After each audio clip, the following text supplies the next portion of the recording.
asalaamaaleykum nuyu nañ leen jaar leen di leen jaajëfal bu baax a baax yéen ñi nga xamante ne si ne yéen a ngi ni topp si sunu seen bii di seen Amzo TV officiel technologie en wolof ñu ngi leen si jaajëfal bu baax a baax di wax na rek yow miy dindi seetaan bi dee gën nga sunu seen nga abonné bala ngay bañ ci manqué sunu yeneeni vidéo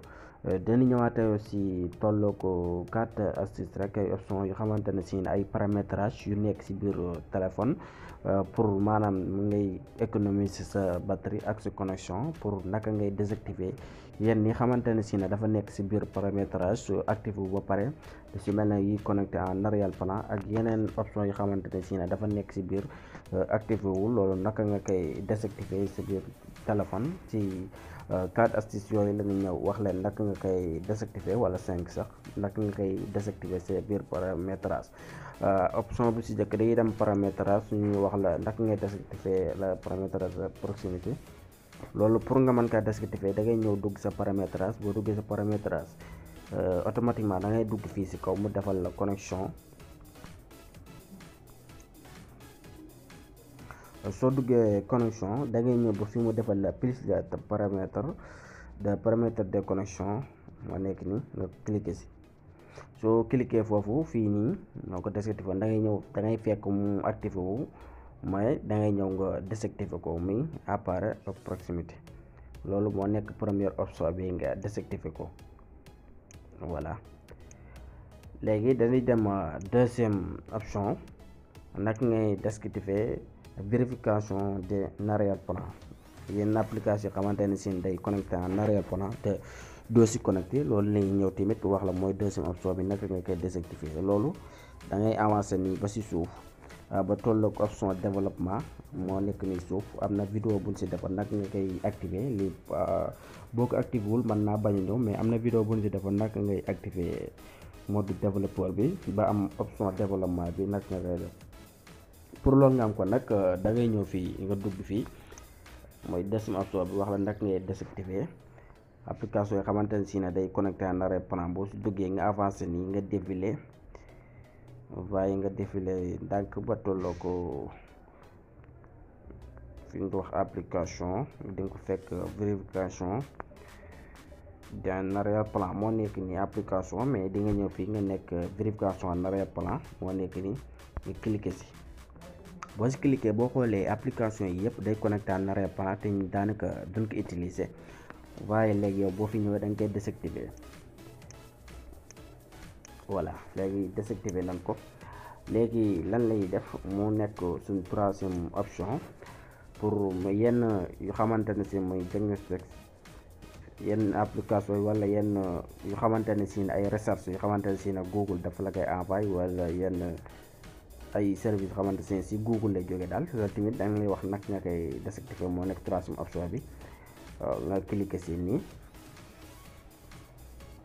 da ngay cliquer sa Google boo cliquer sa Google da ngay ñëw fii 3 tombes yi nii à droite boo xoolee moo nekk nii à droite 3 tombes yooyu nga cliquer si boo cliquer si foofu nga dugg fi utilisation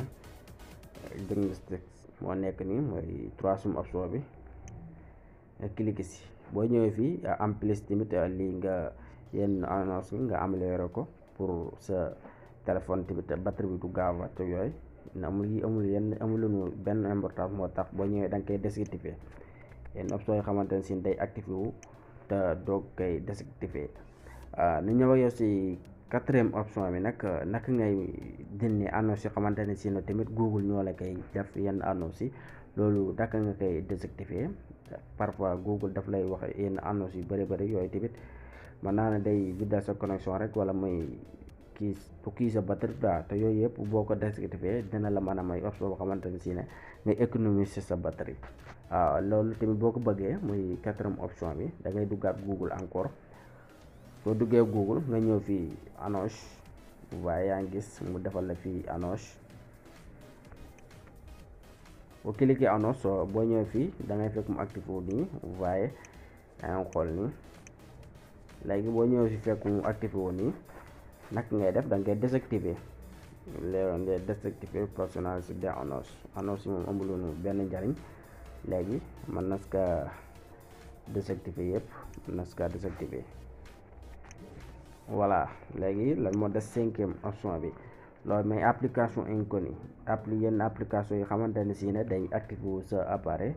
te mën nga ne sax yow doo si connecté muy yu xamante ne si ne xamoo leen yenn application yi tamit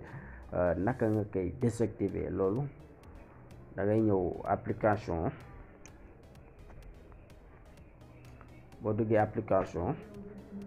ba application yi ñëw nii dangay dugg 3 traits nii à droite ba duggee 3 traits à droite nga accès nga ñëw fii mu defal accès spécial moo nekk nii soo duggee accès spécial nga ñëw ba defal la fii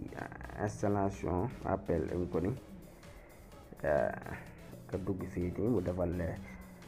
installation appel inconnu cliquer si waaye boo si cliquer fii di nga fi gis yenn application yi xamante ne si ne installé wu nañ te mën naa ne connecté aussi daal maanaam lu bëree bëri yooyu bu la neexee fii boo duggee fii mën nga ko désinstallé maanaam autorisé wu leen quoi mën nga leen a bañ a autorisé boo ñëwee fii xëy na sax du denc ci application yi boo heure boo la ko bëgg installé waat boo ñëwee fii mën nga kaa installé mais da nga koy def na xamante ne si doo ko autorisé si biir téléphone bi waaye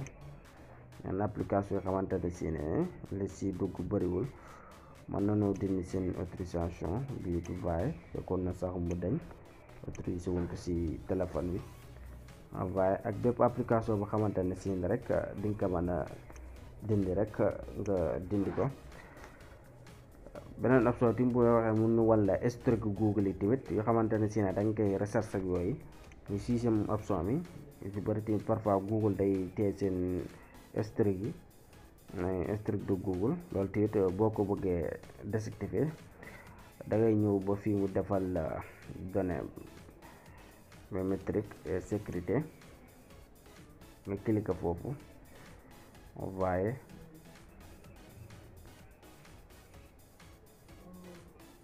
ngay cliquer foofu pour nga mën a dindi lu xamante ne si ne yenn xamante ne si ne moo nekk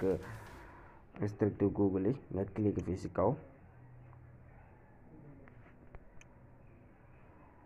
pour nga mën dindi lu xamante ne si ne yenn yoo xamante ne si ne mooy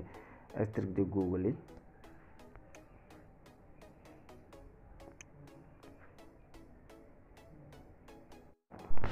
voilà pour nga dindi historique Google yooyu nag loolu tamit sa facile la muy sixième option bi da ngay ñëw fii sa confidentialité nga cliquer noonu soo si ñëwee nga ñëw ba fii mu defal historique de position Google cliquer si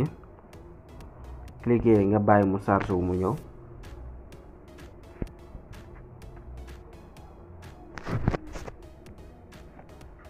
avant ñu patienté bàyyi mu ñëw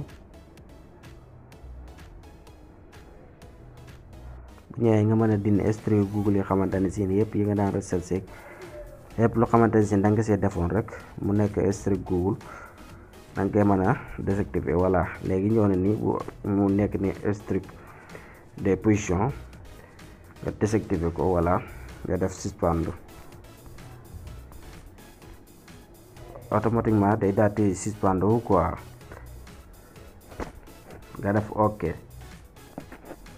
voilà j'espère que ne astuce bi leer na loolu la indilee seen biir canal Omzo TV officiel rek di wax ne yow mi dindi seetaan bi day gàtt nga rek nga abonné